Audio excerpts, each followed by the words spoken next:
चलो, तो फिजिक्स में लास्ट क्लास क्या पढ़े थे? गॉस लॉ पढ़े थे, है ना?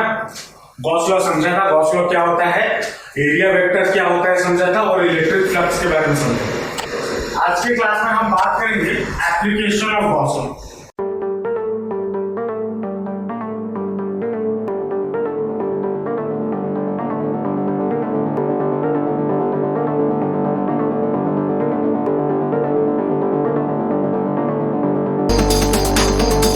अब ये एप्लीकेशंस ऑफ गॉस लॉ में हमें दो तीन डेरिवेशंस करने हैं या दो तीन चीजें देखना है कि हमें कैसे गॉस लॉ को यूज करके जो इलेक्ट्रिक फील्ड का कैलकुलेशन होता था वो हमारा कैसे इजी हो जाएगा।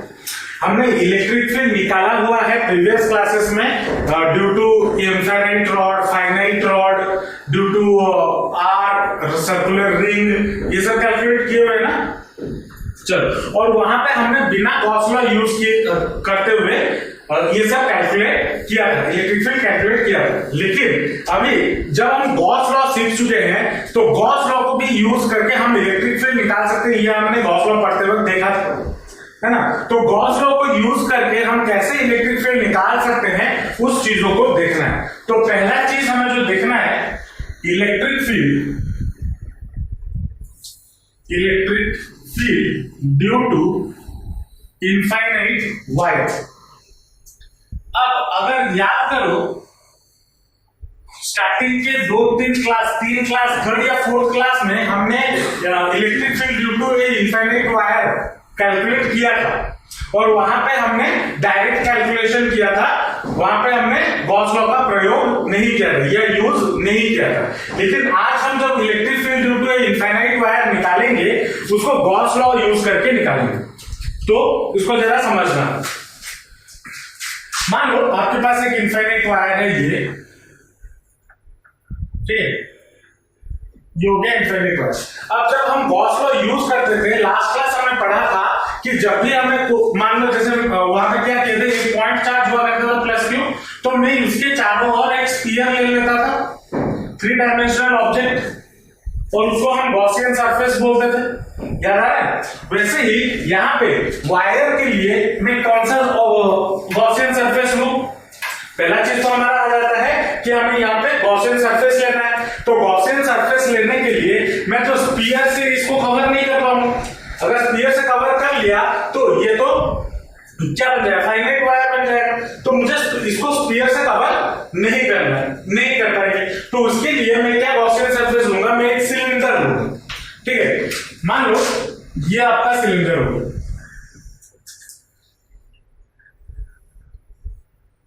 ये आपका सिलेंडर हो गया। सिलेंडर के एक्सिस के थ्रू से, सिलेंडर का जो एक्सिस है उसके थ्रू से मान लो ये वायर पास कर रहा है, ठीक है? अब ये वायर अगर पास कर रहा है तो लेट द लीनियर चार्ज, अब इस पे लीनियर चार्ज डेंसिटी होगा ना, तो let the linear charge density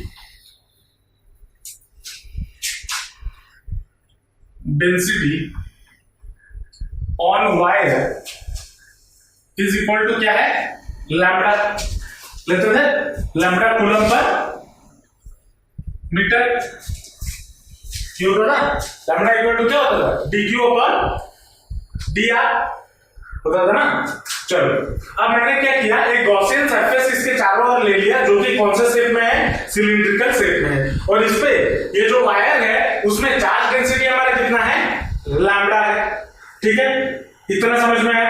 अब उसके बाद अगर हम देखें इस सिलेंडर में टोटल हमें कितने सरफेसेस मिलेंगे, 3 सरफेसेस मिलेंगे। एक तो ये वाला ऊपर वाला सरफेस हो गया, दूसरा ये नीचे वाला सरफेस हो गया, और तीसरा ये कर्व्ड वाला सरफेस हो गया। 3 डायमेंशन में इमेजिन करो, तो ये कर्व्ड सरफेस हो गया, तो 3 अलग अलग सरफेसेस होंगे। और इस सरफेस का एरिया वेक्टर किधर होगा, एरिया वेक्टर हमने हमेशा क्या बोला था, बाहर की ओर और परपेंडिकुलर टू द सरफेस। और अगर ये नीचे वाला ऐसे सर्कुलर या एक डिस्क की तरह है तो इसका एरिया वेक्टर इस डायरेक्शन में होगा या नहीं होगा, परपेंडिकुलर टू दिस होगा। इस सरफेस का एरिया वेक्टर किधर होगा, इधर ऊपर की तरफ ये हो गया एरिया वेक्टर, और ये जो सरफेस है, इस सरफेस का एरिया वेक्टर क्या होगा, कोई भी पॉइंट ले लो बाहर की तरफ निकलेगा perpendicular to this area vector, होगा या नहीं होगा। मान लो ये जो सिलेंडर है यहां से यहां तक का जो हाइट है वो मान लो मैंने क्या मान लिया h, ठीक है, और यहां से या फिर अगर मैं बोलूं रेडियस कितना हो गया, मान लो स्मॉल आर, कितना हो गया small R, radius of the cylinder हो गया small R, height of the cylinder हो गया h। तो यहां पे लिख लो let the height of the cylinder या let the height of the Gaussian surface be h and the radius be r, होगा या नहीं होगा। अब ये हमारा वायर है, इस वायर के ऊपर चार्जेस है ना, तो इलेक्ट्रिक फील्ड इस वायर के वजह से किस डायरेक्शन में जा रहा होगा, इलेक्ट्रिक फील्ड। अगर मैंने ये स्टार्टिंग में बताया था, अगर आपका पॉइंट ऑब्जेक्ट है तो कैसे इलेक्ट्रिक फील्ड जाता है, बाहर की ओर जाता ही या नहीं जाता, और अगर एक स्ट्रेट लाइन हुआ तो उससे भी बाहर की ओर ऐसे निकलता होगा, बताया था डायग्राम करके। तो इस वायर से भी इलेक्ट्रिक फील्ड लाइन कैसे निकल रहा होगा, इधर बाहर की तरफ निकल रहा होगा। तो इस सरफेस के लिए ये जो ऊपर वाला सरफेस है, मान लो इसको मैं नाम दे देता हूं S1, ये जो कर्व सरफेस है इसको मैं नाम दे देता हूं S2, और ये जो नीचे वाला सरफेस है इसको मैं नाम दे देता हूं S3, सरफेस 1 सरफेस 2 सरफेस 3, ठीक है। तो इसके वजह से ये ऊपर वाला सरफेस 1 की वजह से इलेक्ट्रिक फील्ड का डायरेक्शन क्या होगा, उसके रेस्पेक्ट में ऐसे होगा, इलेक्ट्रिक फील्ड का डायरेक्शन होगा या नहीं होगा। क्यों, क्योंकि मैंने मान लिया इसके जो चार्जेस है वो सारे पॉजिटिव है, तो इलेक्ट्रिक फील्ड का डायरेक्शन कहां हो जाएगा, बाहर की ओर। इसकी वजह से इस सरफेस की वजह से कहां होगा, बाहर की ओर ई होगा, और ये जो कर्व्ड सरफेस है उसकी वजह से कहां होगा, वही बाहर की ओर ई होगा या नहीं होगा। चलो अब अगर यहां पे मैं फ्लक्स निकालने जाऊं, अब हमें गॉस लॉ से क्या पता है, from Gauss law flux equal to क्या होता है, क्यू नेट अपॉन एप्सिलॉन ना होता है, which is also equal to क्या था, integral line integral of E D A cos theta, ये था या नहीं था। अब यहां पे हर सरफेस का E D A cos theta होना चाहिए। यहां पे कितने सरफेसेस हैं, 3 सरफेसेस हैं, मतलब line integral of E D A cos theta for surface 1 plus line integral of E D A cos theta for surface 2 plus line integral of E D A cos theta for surface 3, ये होगा। अब अगर मैं इधर देखूं, इधर मेरा theta कितना है सरफेस 1 के लिए 90 डिग्री।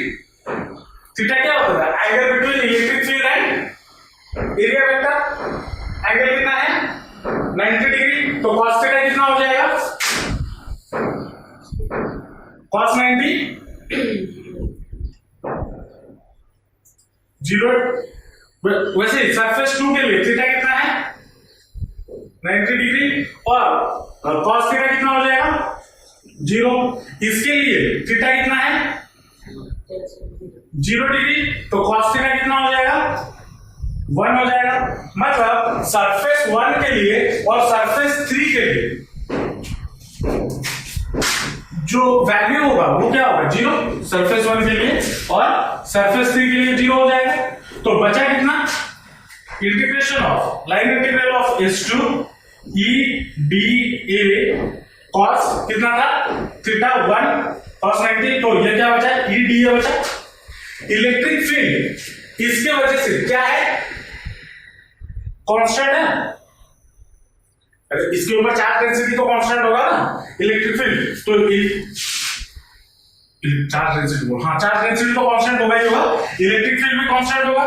तो ये बाहर आ गया, इंटीग्रेशन ऑफ dA और कहां किसके लिए, सरफेस 2 के लिए। अब सरफेस 2 का कर्व सरफेस एरिया कितना हो जाएगा, curve surface area of cylinder 2 pi RH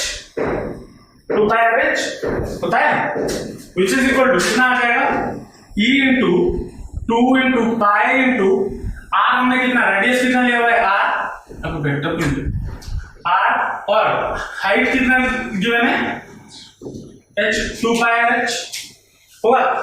अब ये मुझे कितना मिला, इसका वैल्यू कितना है, Q नेट के बराबर, which is equal to Q net upon कितना होगा एप्सिलॉन नॉट। अब नेट चार्ज इसके ऊपर कितना है, वो तो इलेक्ट्रिक फील्ड है, मैं नेट चार्ज पूछ रहा हूं, Q नेट कितना होगा। अगर चार्ज डेंसिटी मेरा लैम्बडा है, चार्ज डेंसिटी क्या होता है, एक यूनिट लेंथ पे चार्ज, अगर एक यूनिट लेंथ पे चार्ज मेरा लैम्बडा है तो h हाइट के लिए जो ये लेंथ होगा उस पे कितना चार्जेस होंगे, h इंटू लैम्बडा, तो ये कितना हो जाएगा E into 2 pi RH equal to h lambda upon epsilon naught ये होगा। और E इक्वल टू कितना हो जाएगा, इधर लिख देते हैं, E equal to h gets cancel यहां से, तो lambda upon epsilon naught into 1/2 pi R ये होगा। अब अगर मैं थोड़ा इसको सजा के लिखूं, क्या करता हूं, ऊपर और नीचे डिनोमिनेटर और न्यूमरेटर में 2 मल्टीप्लाई कर देता हूं, तो क्या हो जाएगा 2 लैम्बडा अपॉन 4 पाई R या 4 pi epsilon naught into R ये होगा। 1/4 पाई एप्सिलॉन नॉट क्या होता है K, तो कितना हो जाएगा 2K लैम्बडा अपॉन R, ये आपका इलेक्ट्रिक फील्ड का वैल्यू निकल के आएगा। अब अगर चाहो तो पीछे जाके electric field due to a infinite wire का वैल्यू चेक कर लो, क्या इतना निकला था, एक बार चेक कर लो इतना निकला था, तो गॉस लॉ यूज करके भी वही निकला। तो अब वहां पे हमने क्या इंटीग्रेशन कितना कुछ किया था, अब ये वाला मेथड से आसानी से हम इलेक्ट्रिक फील्ड निकाल लें, लेकिन इस लॉ को यूज करने के लिए हमारे पास क्या होना चाहिए, एक तो एक सिमेट्रिकल गॉसियन सरफेस होना चाहिए जिसका एरिया हम आसानी से निकाल पाए, तो आसानी से हम इलेक्ट्रिक फील्ड निकाल सकते हैं। ये आपका पहला एप्लीकेशन था, इसको नोट डाउन कर लो, फिर आगे चलो। इसमें नेक्स्ट जो एप्लीकेशन है वो है electric field due to an infinite charge sheet. इसको जरा समझते हैं, ये हमने पहले नहीं किया हुआ, ठीक है। देखो मान लो आपके पास एक चार्ज सीट है कुछ ऐसा, और मान लो इसको मैंने क्या कर दिया, पॉजिटिवली चार्ज कर दिया।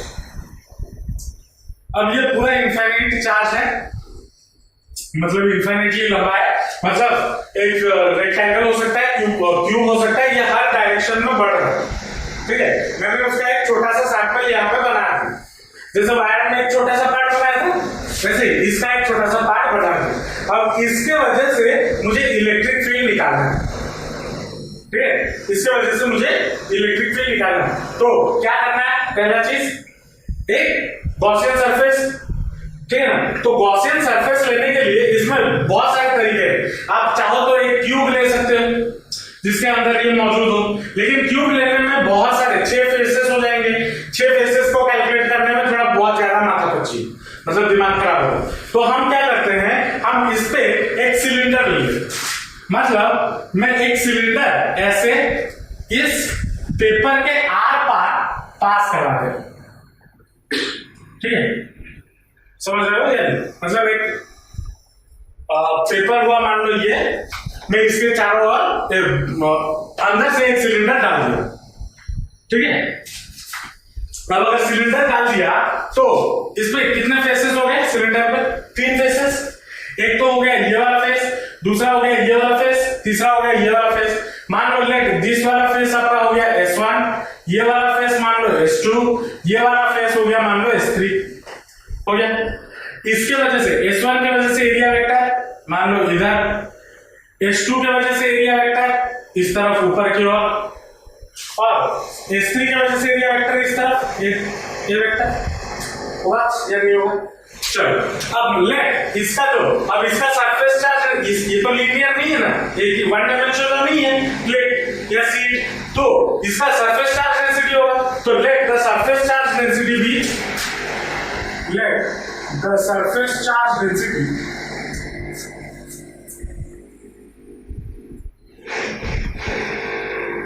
of C B सिग्मा, ठीक है, sigma coulomb per metre square, ये हो गया मान लो सरफेस चार्ज डेंसिटी।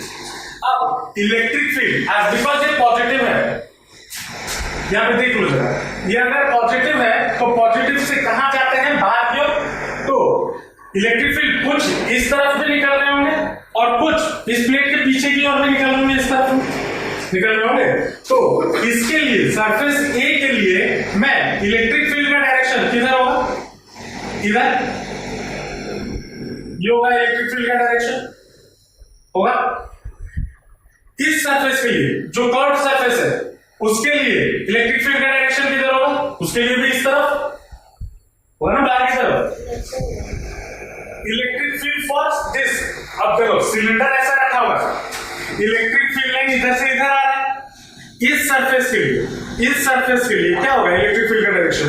बाकी इस वाले सरफेस के लिए क्या होगा? जो कर्व सरफेस है उसके लिए भी तो इसी डायरेक्शन में होगा ना।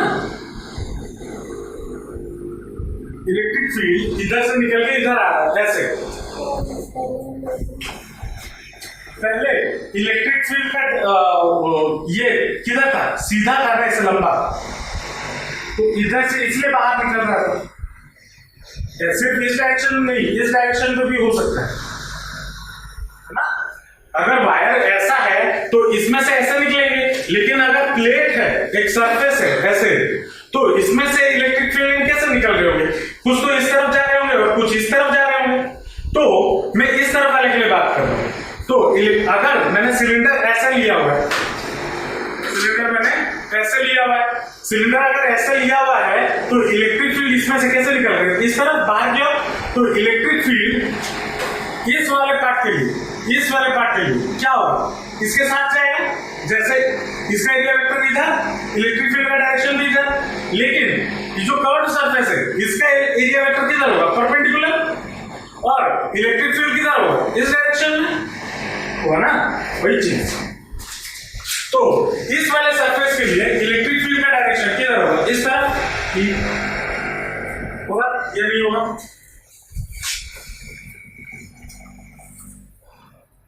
और सरफेस 3 के लिए इलेक्ट्रिक फील्ड का डायरेक्शन किधर होगा? बाहर की ओर, इस तरफ। या फिर अब देखो, मैं सिर्फ इस वाले डायरेक्शन में इलेक्ट्रिक फील्ड निकाल रहा हूं, तो मैं सिर्फ इस वाले के लिए लेता हूं, ठीक है। तो इसके लिए इलेक्ट्रिक फील्ड का डायरेक्शन इधर होगा, क्योंकि सारा इलेक्ट्रिक फील्ड तो इधर ही जा रहा है ना, इसी डायरेक्शन में, तो मैं इसके लिए भी इसी डायरेक्शन में मान रहा हूं। जब मैं एक इस तरफ डायरेक्शन में लूंगा तो सबके लिए इस तरफ होगा या नहीं होगा? चलो, अब तीनों सरफेस के लिए मुझे इलेक्ट्रिक फील्ड मिल गए। इसके लिए थीटा मेरा क्या होगा? S1 के लिए थीटा क्या होगा? फॉर S1 थीटा मेरा क्या हो जाएगा? 0 डिग्री। तो cos थीटा मेरा कितना हो जाएगा? 1। सरफेस 2 के लिए फॉर S2 थीटा मेरा कितना हो जाएगा? 90 डिग्री। एरिया वेक्टर दिया है ना, तो cos थीटा मेरा कितना हो जाएगा? 0। और फॉर सरफेस 3 मेरा क्या हो जाएगा? S3 थीटा मेरा क्या हो जाएगा? दोनों अपोजिट डायरेक्शन में है, तो 180 डिग्री। तो cos 180 कितना होता है? -1 होगा या नहीं होगा? होगा। चलो, मैग्नेट या फिर फ्लक्स का फॉर्मूला क्या होता है? From Gauss law we know that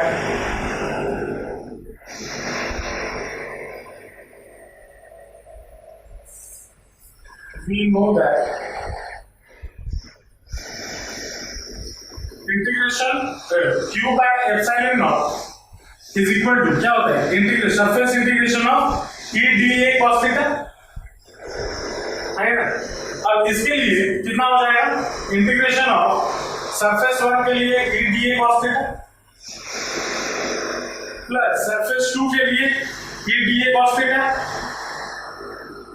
plus surface 3 के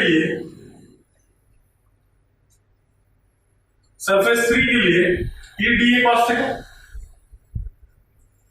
सरफेस 2 के लिए इलेक्ट्रिक फील्ड को ये cos थीटा अगर 0 हो गया तो इसका वैल्यू भी मेरा टोटल का वैल्यू 0 हो जाएगा नहीं?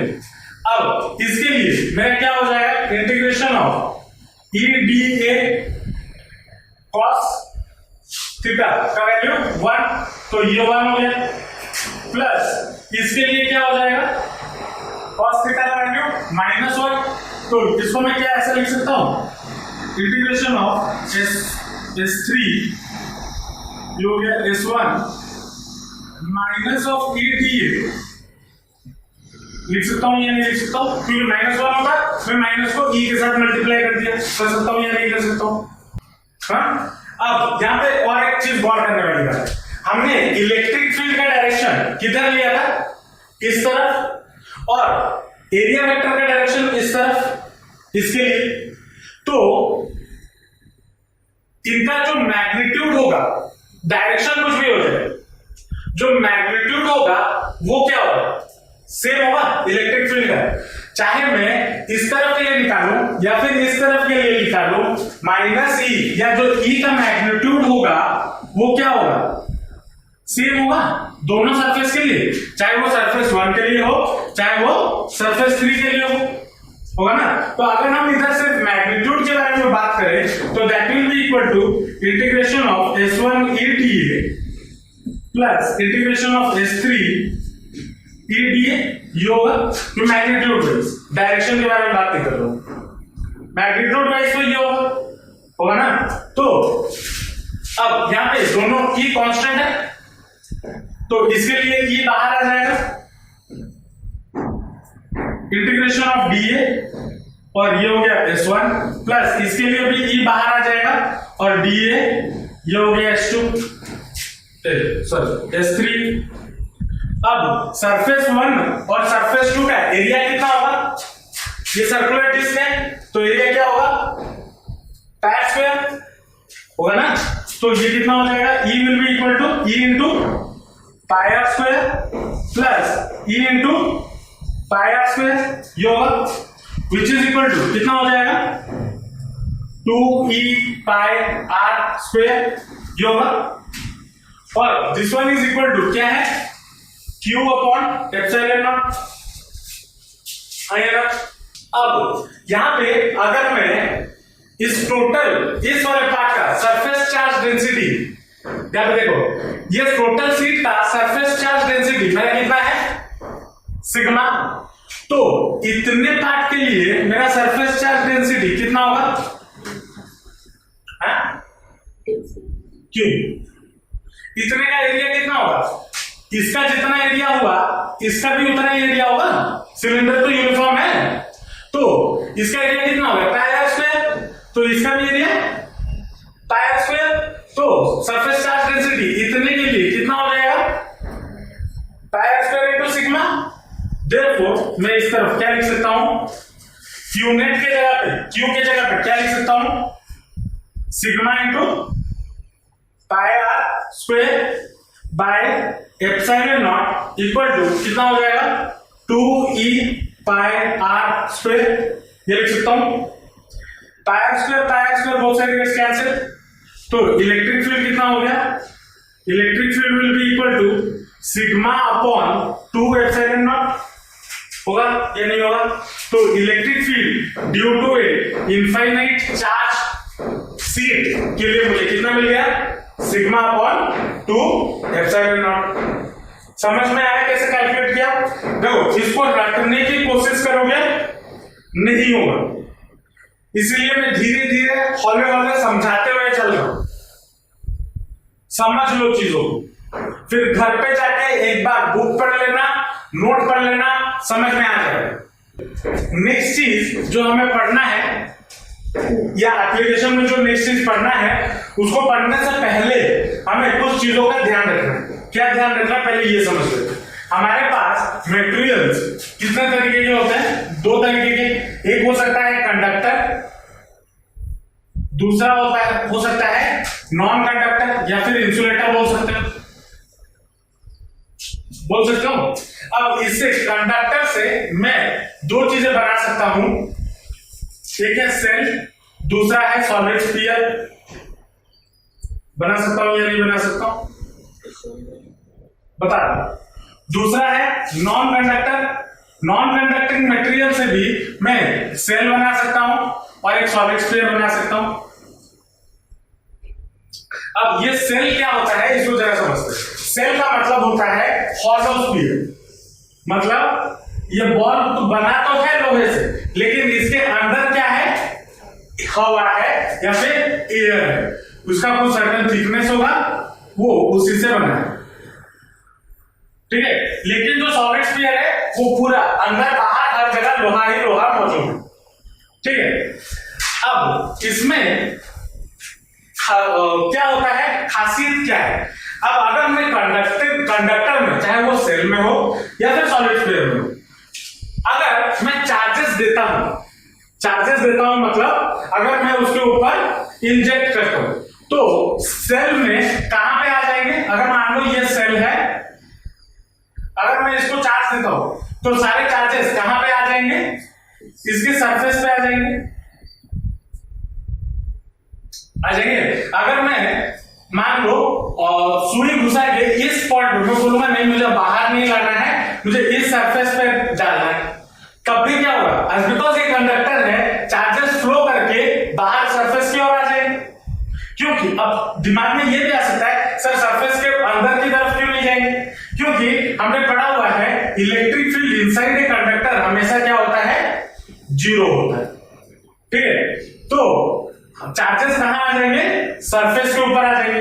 और वैसे ही अगर सॉलिड स्फीयर है, मान लो ये सॉलिड स्फीयर हो गया, आपने एक इंजेक्शन लिया, इंजेक्शन में चार्जेस पुल की और इस पॉइंट पे आपने नीडल से चार्जेस को डाल दिया प्लस, और एज बिकॉज ये कंडक्टर है तो क्या होगा? सारे चार्जेस कंडक्ट होते हुए कहां पे आ जाएंगे? सरफेस पे आ जाएंगे। तो जब कंडक्टर के बारे में हम बात कर रहे होंगे तो यहां पे एक चीज हमें क्या दिमाग में रखना है, all charges are present on the surface.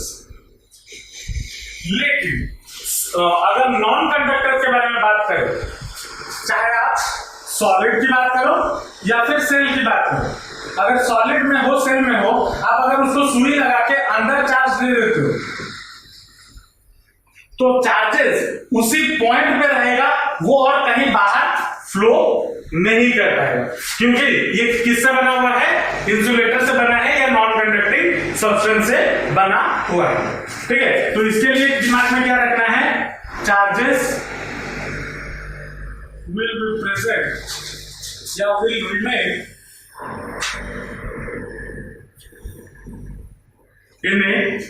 in the same place, ठीक है। इन दोनों के लिए ये चीज हमें दिमाग में रखना है। अब इसमें जो एप्लीकेशन है, हमें हमारे सिलेबस में electric field due to a charge या कंडक्टिंग सेल है और electric field due to a solid sphere, ठीक है। अब इन दोनों के बारे में हम बात करेंगे। तुम पूछोगे सर इन दोनों के लिए नहीं है, इन दोनों के लिए भी है, लेकिन अगर आप इसका डेरिवेशन कर लेते हो, सेल का डेरिवेशन, तो सॉलिड स्फीयर का भी वैसे ही हो। जो तरीका है करने का वो वही है। जनरली इसके रिलेटेड और इसके रिलेटेड क्वेश्चन पूछता है, ठीक है। तो हम इन दोनों का डेरिवेशन करेंगे। समझ में आया क्या करना है? लिख रहे हो? अब मान लो यहां से मैंने एक सेल बना दिया, इसके लिए डायग्राम को थोड़ा माफ करना, उतना अच्छा डायग्राम है नहीं, लेकिन मान लो ये आपका एक सेल, ठीक है, जो कि मेटल से बना हुआ, और मैंने इसमें चार्ज दिया, तो इस पर मान लो पॉजिटिवली चार्ज इसको मैंने कर दिया, तो यहां पे इलेक्ट्रिक फील्ड 3 जगह पे बन सकते हैं या नहीं बन सकते। एक तो इस सेल के वजह से सेल के बाहर मान लो इस वाले पॉइंट पे इलेक्ट्रिक फील्ड, दूसरा इसके सरफेस पे इलेक्ट्रिक फील्ड हो सकता है, तीसरा इसके अंदर कोई भी एक पॉइंट पे इलेक्ट्रिक फील्ड। अब मैंने बोला कि इलेक्ट्रिक फील्ड अंदर 0 होता है, लेकिन मान कैसे लेंगे, प्रूफ तो करना है, वही चीज करेंगे। तो हमें इस चार्ज सेल के वजह से 3 पॉइंट पे इलेक्ट्रिक फील्ड निकालना है। मान लो ये वाला पॉइंट हो गया ए, ये वाला हो गया बी, और ये वाला हो गया मान लो सी, ठीक है। अब इसका मान लो रेडियस जो है वो है मान लो capital R, radius of the cell, और ये जो थिकनेस है ना सेल का, ये बहुत ही कम है, बहुत कम है, ठीक है। इसलिए मैं इस थिकनेस को कंसीडर नहीं कर रहा हूं। थिकनेस यहां पे लिख देना, thickness of the shell is negligible. दूसरा चीज, let the surface charge density, as because ये क्या है, एक स्फीयर है ना, सेल मतलब स्फीयर ही होगा, तो let the surface charge density भी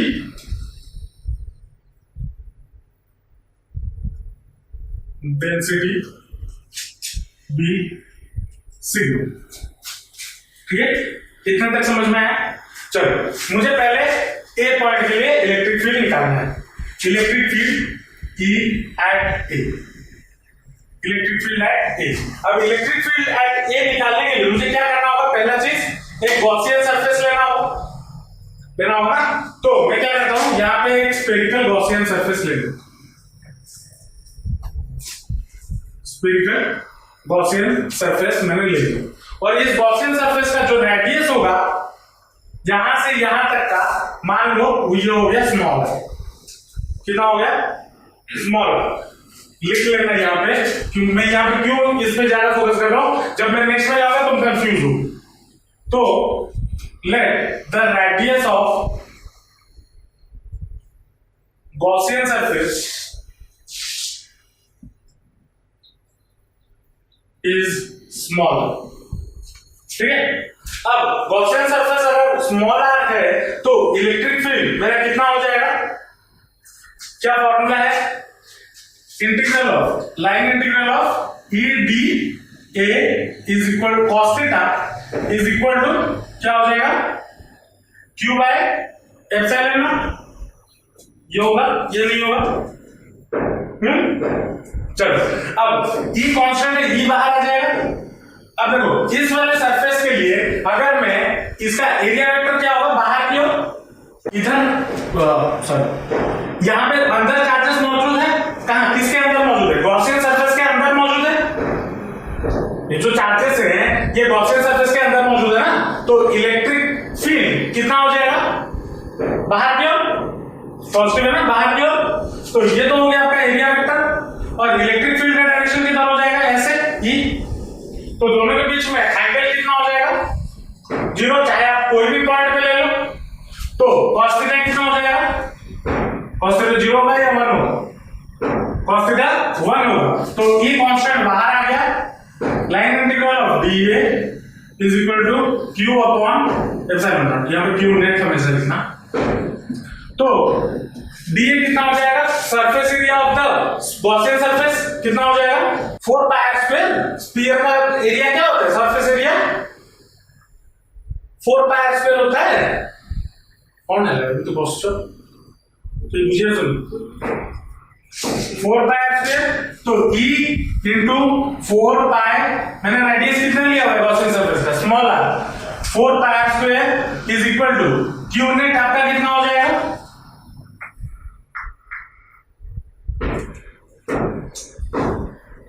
क्यू नेट आपका कितना हो जाएगा, लेट द टोटल चार्ज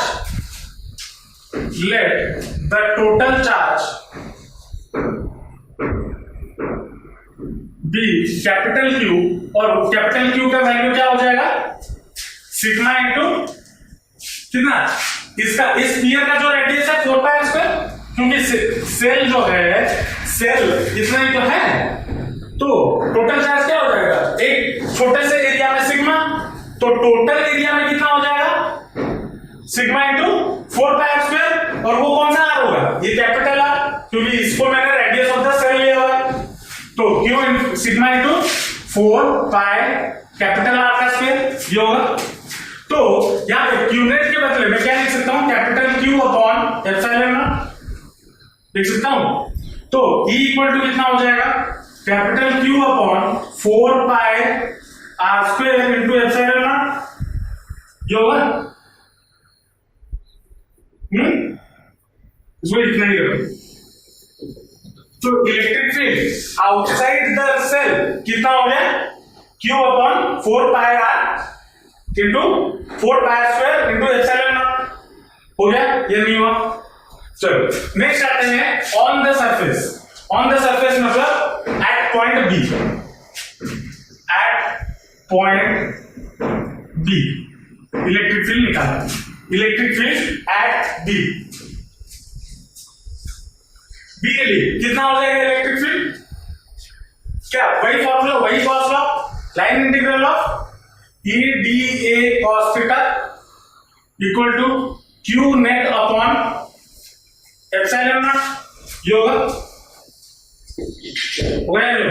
अब यहां पे इस वाले सरफेस के ऊपर मैं इस पॉइंट पे निकाल रहा हूं, तो इसका रेडियस मेरा कितना होगा, आर होगा, कैपिटल आर होगा या नहीं होगा। चलो कैपिटल आर जाने से पहले इलेक्ट्रिक फील्ड का डायरेक्शन इस पॉइंट पे किधर होगा, बाहर क्यों, क्योंकि सारे पॉजिटिव चार्ज है, और इस पॉइंट का एरिया वेक्टर किधर होगा, इस डायरेक्शन में, ये हो गया ए, ये हो गया ई, इनके बीच में एंगल कितना हो गया 0, तो cos थीटा मेरा कितना हो जाएगा 1, तो ई कांस्टेंट है, ई बाहर ले आए, D A equal to Q net upon epsilon naught ये होगा या नहीं होगा, होगा या नहीं होगा। चलो अब इसका डीए कितना हो जाएगा 4 pi square with capital R, तो E into 4 pi capital R का square equal to Q net मेरा कितना हो जाएगा, कॉन्स्टेंट सरफेस के इसके ऊपर क्यू नेट कितना है, चार्ज ये वाला कैपिटल क्यू, तो equal to capital Q upon epsilon naught ये होगा या नहीं होगा,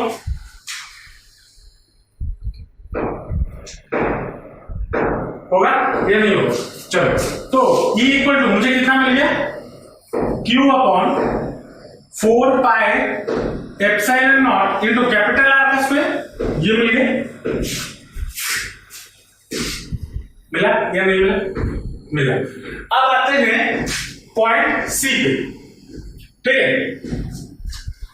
एट सी कहां लिखे, चलो इधर लिखते, इधर लिखते, ठीक है, एट सी, पॉइंट सी। अब पॉइंट सी के लिए मैं क्या मान लेता हूं, मैं और एक गॉसियन सरफेस ये वाला मान लेता हूं, ठीक है, और इसका जो रेडियस है यहां से यहां तक मान लो स्मॉल आर है। अब मैं क्यों स्मॉल आर बोल रहा हूं, तुम बोल रहे सर इसके लिए भी तो स्मॉल आर लिए थे, इसके लिए क्यों स्मॉल आर ले रहे हो, कोई फर्क नहीं, ये तीसरा केस है, ये अलग केस है। मैं 3 डायग्राम को एक ही डायग्राम में बनाने की कोशिश कर रहा हूं ड्यू टू लैक ऑफ जगह, तो ये 3 अलग अलग डायग्राम है, 3 अलग अलग पोजीशन के लिए, ठीक है। मैं एक ही डायग्राम पे आपको बताने की कोशिश कर रहा हूं, होपफुली समझ आ रहा हो। तो मैंने इसके लिए जो गॉसियन सरफेस लिया उसका रेडियस हो गया कितना, स्मॉल आर, तो इलेक्ट्रिक फील्ड कितना हो जाएगा, line integral of E d a cos theta equal to Q net upon epsilon naught ये होगा। अब इस पॉइंट के लिए, इस वाले पॉइंट के लिए एरिया वेक्टर इस तरफ और इलेक्ट्रिक फील्ड भी इस तरफ होना चाहिए, अंदर की तरफ। चलो अब यहां पे अगर हम देखें पॉजिटिव चार्ज की वजह से, पॉजिटिव चार्ज की वजह से इलेक्ट्रिक फील्ड का डायरेक्शन हमेशा कहां होता है, बाहर होता है तो अंदर की तरफ कैसे होगा। दूसरा चीज, जब भी हम गॉस थ्योरम लगाते हैं, गॉस थ्योरम में हमने क्या पढ़ा था, charges should be present inside the Gaussian surface. जो भी गॉसियन सरफेस हम लेते थे, चार्जेस कहां मौजूद होते थे, गॉसियन सरफेस के अंदर ही तो मौजूद होते थे। यहां पे गॉसियन सरफेस ये वाला है, इसके अंदर कोई चार्ज मौजूद है, चार्ज मौजूद नहीं है, तो इलेक्ट्रिक फील्ड बनेगा ही नहीं। तो एंगल क्या हो जाएगा, जीरो, कोई एंगल नहीं बन रहा ना, तो एरिया वेक्टर तो इधर है, इलेक्ट्रिक फील्ड है ही नहीं, तो एंगल क्या बनेगा, जीरो। तो चलो थीटा यहाँ पे आपका हो गया जीरो, तो मतलब cos थीटा आपका हो गया 1। अब क्यू नेट कितना हो जाएगा, अरे क्यू नेट अभी तो बोला इसके अंदर कोई चार्ज मौजूद है, तो क्यू नेट कितना है, जीरो। तो क्यू नेट का वैल्यू भी जीरो अपॉन एप्सिलॉन नॉट, तो ई का वैल्यू आपका कितना हो जाएगा, जीरो हो जाएगा। तो इससे ये भी प्रूव हो जाता है electric field inside a conductor या इनसाइड ए सेल हमेशा क्या होगा, जीरो होगा। समझ में आ गया। तो तीनों पोजीशन में ये पॉइंट और ये पॉइंट, तीनों पॉइंट पे इलेक्ट्रिक फील्ड हमने कैलकुलेट कर लिया या नहीं कर लिया। चलो इसको लिख लो, ये वाला पार्ट लिख चुके हैं। इसके रिलेटेड एक छोटा सा ग्राफ भी बनता है जिसको हमें ध्यान में रखना जरूरी है। यहां पे अगर हम तीनों फॉर्मूले को देखें, इलेक्ट्रिक फील्ड इनसाइड का कंडक्टर क्या है, जीरो है। अब जैसे जैसे मैं सरफेस पे आता गया, मतलब इस पॉइंट पे रेडियस हमारा कितना होगा, कैपिटल आर। यहां से हमें क्या पता चल रहा है, electric field is inversely proportional to capital R, मतलब डिस्टेंस। जैसे जैसे मैं डिस्टेंस बढ़ा रहा हूं, या फिर यहां पे भी अगर देखो, electric field is inversely proportional to distance, है ना। तो इधर से हम क्या देख पा रहे हैं, दो पे जो दोनों कंक्लूजन आए हैं, हम क्या देख पा रहे हैं, electric field is inversely proportional to are square, ये है। अब इसको जरा ग्राफ से प्लॉट करते हैं। मान लो, चलो ये आपका ग्राफ हो गया। मान लो मैं यहाँ पे रैंडम सा स्फीयर बनाता हूं, ठीक है, ये हो गया आपका सेल।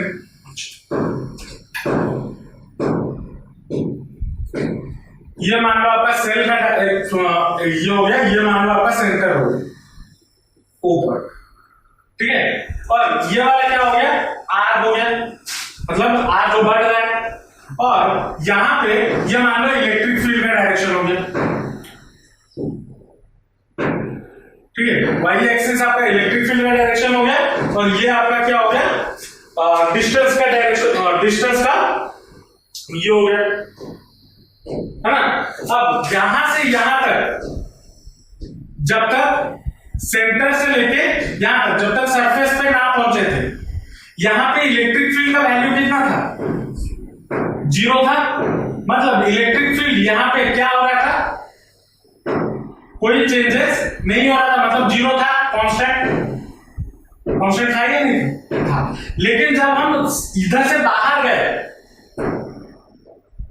सर्कल से या सेल से बाहर गए, इलेक्ट्रिक फील्ड मेरा क्या होना शुरू हुआ, क्या होगा, घटना शुरू होगा। पूछोगे सर कैसे, देखो इलेक्ट्रिक फील्ड क्या है, इनवर्सली प्रोपोर्शनल टू डिस्टेंस। तो जैसे जैसे मैं रेडियस बढ़ाते जाऊंगा या डिस्टेंस बढ़ाते जाऊंगा, इलेक्ट्रिक फील्ड मेरा क्या होते जाएगा, कम होते जाएगा। आर को अगर बढ़ा रहा हूं तो इलेक्ट्रिक फील्ड कम होते जाएगा। तो मतलब यहां पे इसका ग्राफ कैसा होगा, कुछ ऐसा होता जाएगा। अगर मतलब पहले हमारा ग्राफ कैसा था, कुछ ऐसा स्टेबल कांस्टेंट। जब यहां पे क्या था, E = 0, एक पॉइंट ऐसा है जब वो सरफेस पे पहुंचा, सरफेस पे हमारा इलेक्ट्रिक फील्ड क्या हो गया, मैक्सिमम हो गया, और उसका वैल्यू कितना हो गया, E = Q/4 pi epsilon not r square, capital R square, radius का स्क्वायर। और जैसे जैसे हमने डिस्टेंस बढ़ाया, इलेक्ट्रिक फील्ड हमारा कैसे गिरते हुए गए। और किस रेट में, अब देखो तुम बोलो सर यहाँ पे सीधा लाइन क्यों नहीं ड्रॉ किए, ऐसा कर्व क्यों ड्रॉ किए? कर्व इसलिए ड्रॉ किया क्योंकि इनवर्सली प्रोपोर्शनल टू क्या है, आर स्क्वायर है। अगर सिर्फ आर होता तो मैं स्ट्रेट ड्रॉ कर देता, समझ रहे हो? आज बिकॉज आर स्क्वायर है तो मैंने ये कर्व बनाया। तो यहां से हमें क्या पता चला, इसके बाहर जब रेडियस हम बढ़ा रहे हैं, रेडियस बढ़ाने पे इलेक्ट्रिक फील्ड घट रहा है। और इलेक्ट्रिक फील्ड मैक्सिमम कहां पे होगा? इलेक्ट्रिक फील्ड मैक्सिमम उसके सेल के सरफेस के ऊपर होगा। समझ में आया या नहीं? अब वही चीज करना है। नेक्स्ट में क्या देखना है, electric field due to non conducting sphere. मतलब मान लो आपके पास एक स्फीयर है जो कि नॉन कंडक्टिंग है, ठीक है, जिसका सेंटर मान लो ये है, इसका रेडियस हो गया कैपिटल आर, और मान लो आपने इसके अंदर कुछ चार्जेस डाल दिए हैं जो कि इधर है अंदर, और ये सरफेस पे जा नहीं सकते क्योंकि ये क्या है, नॉन कंडक्टिंग स्फीयर। अब अगर नॉन कंडक्टिंग स्फीयर है तो जाहिर सी बात है इसके अंदर तो चार्जेस मौजूद है ना, तो इसके वॉल्यूम में चार्जेस मौजूद है। तो यहां पे हम क्या लेंगे, let the volumetric charge density, charge density, इसको किससे रिप्रेजेंट करते थे, रो से रिप्रेजेंट करते थे, और उसका यूनिट क्या होगा, कूलम पर मीटर क्यूब ये होगा। तो टोटल चार्ज कितना हो जाएगा, charge, let the total charge भी, total charge be capital Q, ठीक है। तो मतलब 4 pi R cube, 4 pi capital R लिए हुए हैं, R cube 4/3 pi R cube, sorry 4/3 pi R cube में कितने चार्जेस मौजूद हैं, कैपिटल क्यू चार्जेस मौजूद है ना। तो 1 वॉल्यूम में कितने मौजूद होंगे, Q/4/3 पाई आर क्यूब चार्जेस मौजूद होंगे या नहीं होंगे?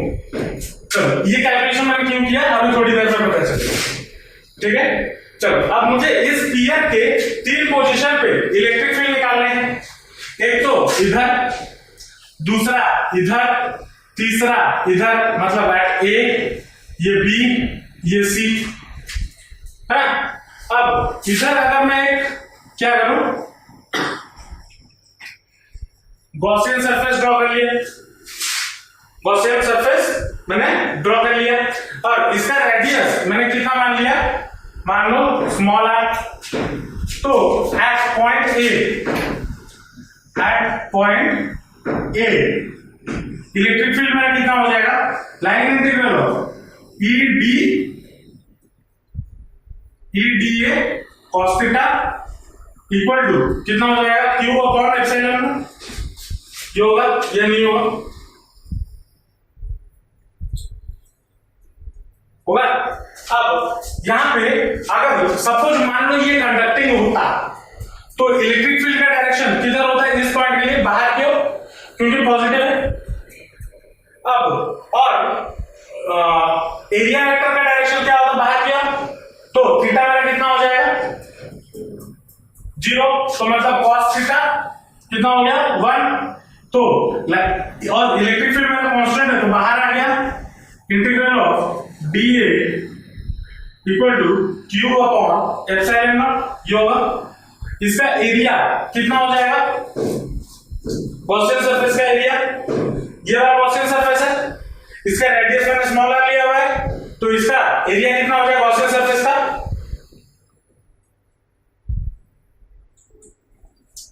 है ना 4 पाई आर स्क्वायर, अभी तो बोला प्रीवियसली 4 पाई आर स्क्वायर, तो E into 4 pi small r square equal to कितना हो जाएगा, Q अपॉन एप्सिलॉन नॉट होगा।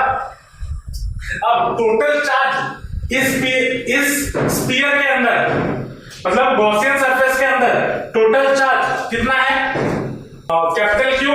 अब देखो एक इतने वॉल्यूम में इतने चार्ज, तो इतने वॉल्यूम में कितना चार्ज हो गया, कितना चार्ज हो गया, तो 4/3 पाई स्मॉल आर क्यूब में कितने चार्जेस हो जाएंगे,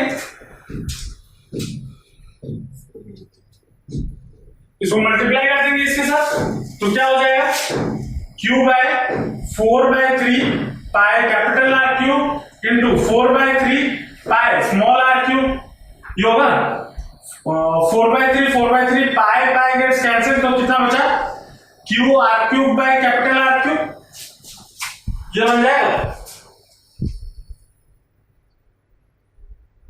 बनेगा या नहीं बनेगा। अब Q नेट इधर हम डालेंगे, अगर नेट चार्जेस इस गॉसियन सरफेस के अंदर कितना है,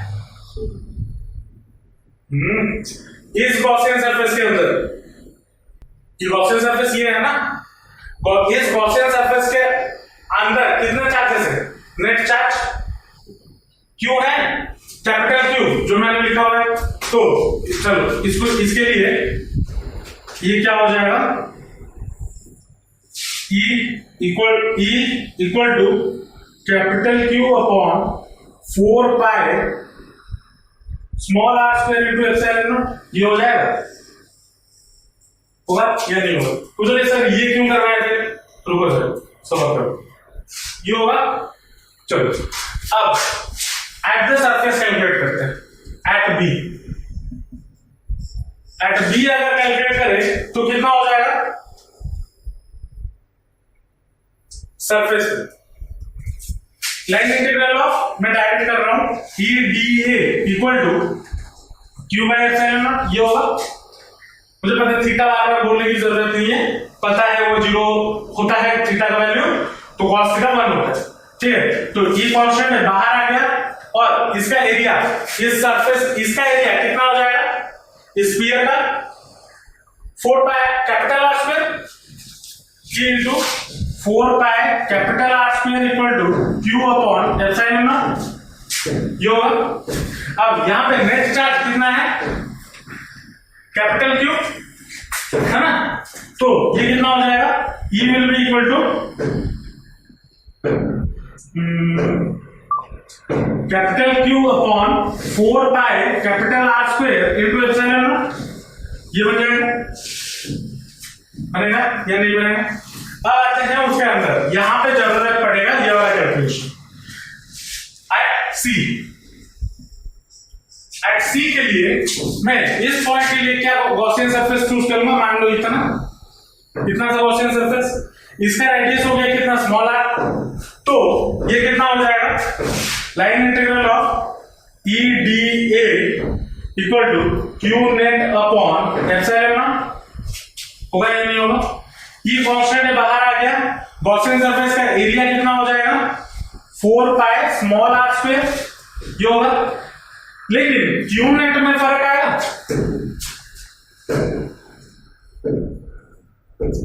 Q नेट में फर्क आएगा, देखो अगर टोटल वॉल्यूम में कैपिटल Q है तो इतने वॉल्यूम में क्या उतना ही कैपिटल Q चार्ज लेगा, तो फर्क आएगा ना Q नेट में, तो कितना होगा इसके अंदर चार्ज और इसके अंदर चार्ज, हाँ, तो 4 पाई आर क्यूब, इसके अंदर कितना चार्ज रहेगा, Q are cube upon capital R cube, होगा या नहीं होगा।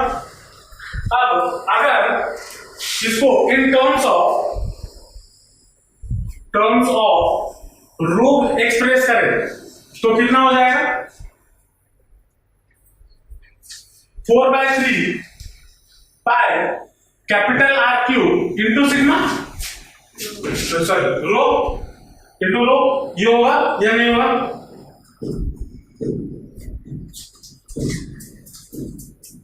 हाँ, तो यहां पे अगर हम पुट कर दें क्यूनेट के जगह पे कितना, तो कितना हो जाएगा 4 pi small r cube rho upon epsilon naught, ये होगा।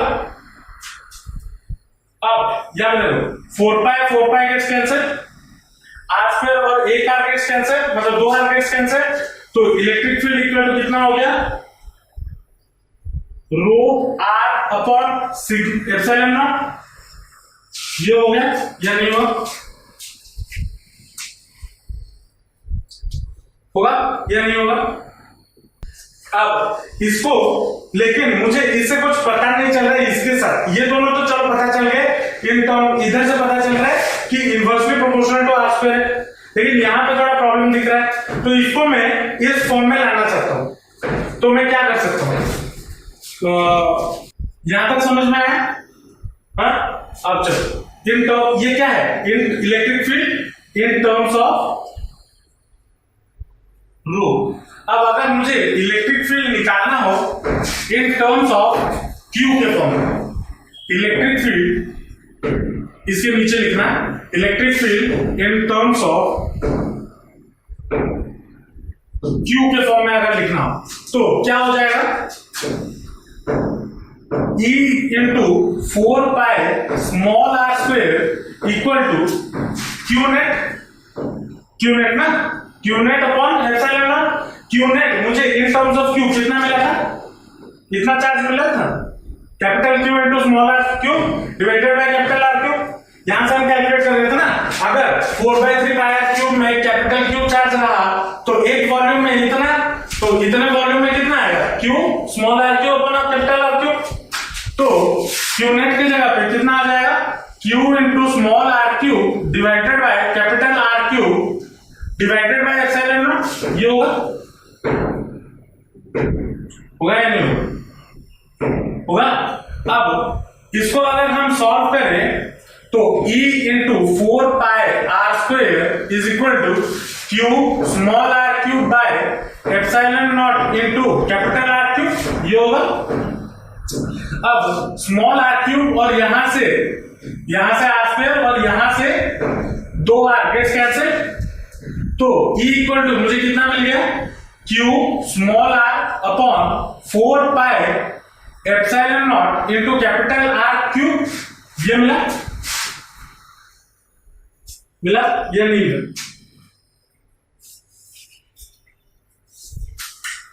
मिला। अब अगर हम इन तीनों कंडीशंस में देखें या फिर इसको ग्राफ के फॉर्म में बनाना चाहे, ये बात लिखो फिर। अब इसका जरा ग्राफ देखते हैं कि नॉन कंडक्टिंग स्फीयर में ये कैसे बिहेव करता है। मान लो ये आपका हो गया स्फीयर, ठीक है, ये मान लो सेंटर, यहां से ये हो गया आर को रिप्रेजेंट कर रहे हैं, और यहां से ये हो गया इलेक्ट्रिक फील्ड, ठीक है। अब देखो यहां से अगर हम देखें, ये सेंटर है, जैसे जैसे मैं रेडियस को बढ़ाते जा रहा हूं, मतलब इसके अंदर जैसे जैसे मैं रेडियस को बढ़ाते जा रहा हूं, यहां से यहां तक, इनसाइड से ऑन द सरफेस, इनसाइड पहले कितना इलेक्ट्रिक फील्ड था? Q R upon 4 pi epsilon naught into capital R cube, और ऑन द सरफेस कितना हो गया? Q upon 4 pi capital R square epsilon naught. यहां पे देखो आर क्यूब, जैसे जैसे मैं डिस्टेंस बढ़ाते जा रहा हूं, इलेक्ट्रिक फील्ड मेरा क्या होता जा रहा है? घट रहा है या बढ़ रहा है? घट रहा है या बढ़ रहा है? देखो जरा, क्यू कांस्टेंट है, ऊपर आर है स्मॉल आर, और यहां पे ऊपर कुछ नहीं है। 4 पाई एप्सिलॉन नॉट यहां पे कांस्टेंट है, यहां पे 4 पाई एप्सिलॉन नॉट भी कांस्टेंट है। यहां पे E क्या हो रहा है? E is directly proportional to small r, मतलब जो डिस्टेंस है, और यहां पे E इज क्या है? On the surface, E is inversely proportional. ये जो R है वो मैंने रेडियस मान लिया ना ऑन द सरफेस, लेकिन अगर रेडियस नहीं होता तो यही तो स्मॉल r होता। Small r is equal to capital R। इस कंडीशन के लिए small r is equal to capital R। यहां पे small E equal to E is inversely proportional to small r है, तो यहां पे डायरेक्टली प्रोपोर्शनल, यहां पे इनवर्सली प्रोपोर्शनल, मतलब जैसे जैसे मैं सेंटर से बढ़ाते हुए जाऊंगा on the surface, electric field मेरा क्या होता जाएगा? बढ़ता जाएगा। तो जैसे जैसे मैं यहां से ये मान लो आपका क्या हो गया, ये वाला पॉइंट, इधर से ये वाला जो पॉइंट है, इस वाले पॉइंट पे क्या हो जाएगा, small r is equal to capital R, मतलब रेडियस के साथ बराबर हो जाएगा। तो इस वाले पॉइंट के लिए इलेक्ट्रिक फील्ड क्या होता जाएगा, बढ़ते जाएगा लीनियरली।